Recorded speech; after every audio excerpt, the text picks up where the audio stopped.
Inatasan ni Pangulong Ferdinand R. Marcos Jr. ang mga ahensya ng pamahalaan na gawing simple ang Department of Water Resources Bill.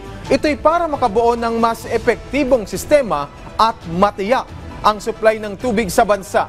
Nagbabalik si Kenneth Pasyente ng PTV sa Balitang Pambansa.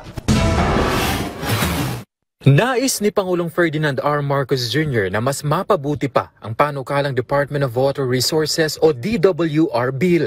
Sa sectoral meeting sa Malacanang, pinulong ng punong ehekutibo ang mga concerned government agency para pag-usapan ang naturang panukala. Dito inatasan niya ang mga ahensya ng gobyerno na pasimplehin ang DWR Bill para makabuo ng malinaw at epektibong sistema na mag-aalis ng mga hindi kinakailangang proseso, magpapatibay sa regulasyon at titiyak ng malinis at maaasahang supply ng tubig. Sa naturang pulong, hinimok din ng NEDA ang Chief Executive na i-certify as urgent ang panukalang batas.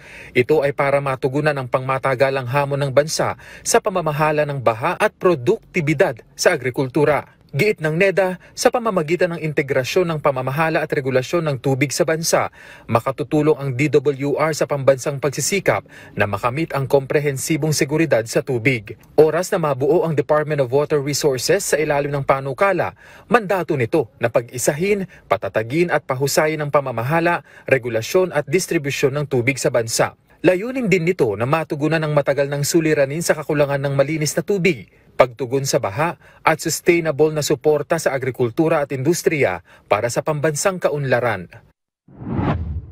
Bukod sa tubig, nais ding matutukan ng Pangulo ang maaasahang internet connectivity partikular sa Metro Manila.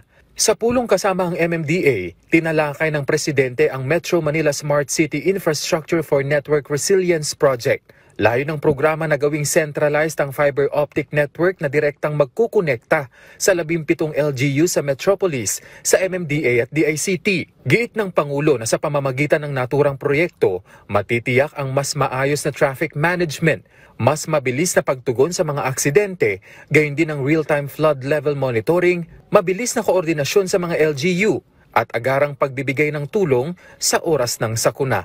Mula PTV Manila, Kenneth Pasyente, Balitang Pambansa.